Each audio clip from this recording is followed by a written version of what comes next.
Hai guys, selamat datang kembali ke channel aku. Sebelum kita masuk ke ceritanya, jangan lupa tinggalkan like dan subscribe. Terima kasih, mohon maaf kalau ada salah kata. Maaf ya. Oke, sekarang kita langsung ke cerita, misteri rumah tua di Jalan Perawan.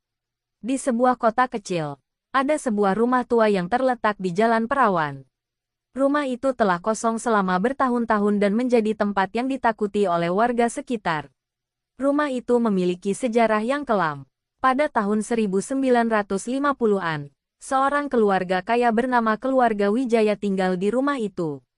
Mereka memiliki seorang putri cantik bernama Perawan yang sangat dicintai oleh ayahnya. Namun, tragedi terjadi ketika Perawan meninggal secara misterius di rumah itu. Ayahnya sangat terpukul dan menjadi gila. Ia mulai melakukan ritual-ritual aneh di rumah itu untuk memanggil kembali roh Perawan. Setelah melewati pintu masuk yang berderit, aku memasuki ruangan yang gelap dan sunyi. Udara di dalam rumah terasa dingin dan lembab, membuatku merasa tidak nyaman. Aku melihat sekeliling, mencari tahu apa yang ada di dalam rumah ini. Di dinding, aku melihat foto-foto Perawan yang cantik, dengan senyum yang manis. Tapi, ada sesuatu yang aneh tentang foto-foto itu. Aku melanjutkan perjalanan, memasuki kamar-kamar yang ada di dalam rumah. Di setiap kamar, aku menemukan barang-barang yang aneh, seperti boneka-boneka yang terlihat seperti hidup, atau baju-baju yang tergantung di dinding dengan cara yang aneh. Aku mulai merasa takut, karena aku tidak tahu apa yang sebenarnya terjadi di rumah ini. Tiba-tiba, aku mendengar suara yang lembut, seperti suara perempuan yang memanggil namaku. Aku berhenti, mencoba mendengar suara itu lebih jelas. Tapi, suara itu menghilang, meninggalkan aku dengan rasa takut yang semakin besar. Apa yang sebenarnya terjadi di rumah Perawan? Apakah aku akan bisa keluar dari rumah ini hidup-hidup?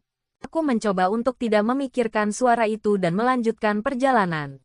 Aku memasuki kamar yang terakhir, dan di dalamnya, aku menemukan sebuah ruangan yang sangat indah. Di tengah ruangan, ada sebuah tempat tidur yang besar dan mewah, dengan spray yang putih dan bersih. Tapi, ada sesuatu yang aneh tentang tempat tidur itu. Di atasnya, ada sebuah boneka yang terlihat sangat mirip dengan aku. Boneka itu memiliki wajah yang sama, rambut yang sama, dan bahkan pakaian yang sama.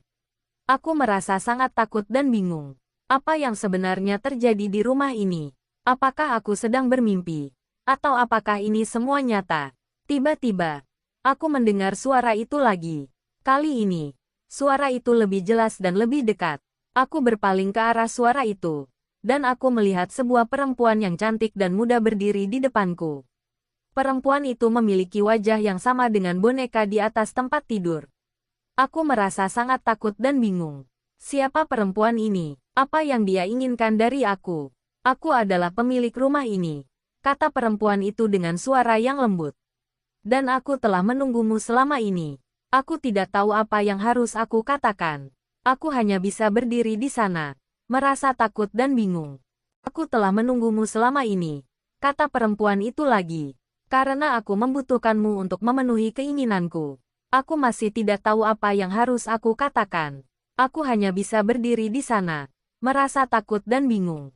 Tapi, siapa kamu? Aku bertanya akhirnya. Aku adalah Perawan yang terkurung di rumah ini, jawab perempuan itu. Aku telah dikutuk oleh seorang penyihir untuk hidup di rumah ini selamanya. Aku merasa sangat kasihan pada perempuan itu. Aku tidak tahu apa yang harus aku lakukan untuk membantunya. Tapi, apa yang kamu inginkan dari aku?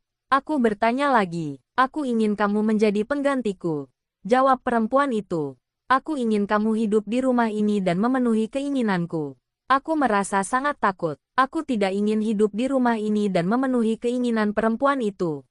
Tapi, aku tidak ingin. Aku berkata dengan berani. Perempuan itu tersenyum. Kamu tidak punya pilihan, katanya. Kamu sudah masuk ke rumah ini, dan sekarang kamu harus tinggal di sini selamanya. Aku merasa sangat putus asa. Aku tidak tahu apa yang harus aku lakukan. Tapi, tiba-tiba aku mendengar suara pintu rumah terbuka. Aku berpaling ke arah suara itu dan melihat seorang pria yang tampan berdiri di pintu rumah. Kamu tidak bisa menahan dia di sini, kata pria itu pada perempuan itu. Dia memiliki hak untuk pergi. Perempuan itu tersenyum lagi. Kamu tidak bisa menghentikan aku, katanya. Tapi, pria itu tidak takut. Ia berjalan ke arah perempuan itu dan mengambil sesuatu dari sakunya. Ia melemparkan sesuatu itu ke arah perempuan itu. Dan perempuan itu berteriak. Aku tidak tahu apa yang terjadi. Tapi aku tahu bahwa aku harus pergi dari rumah itu secepat mungkin.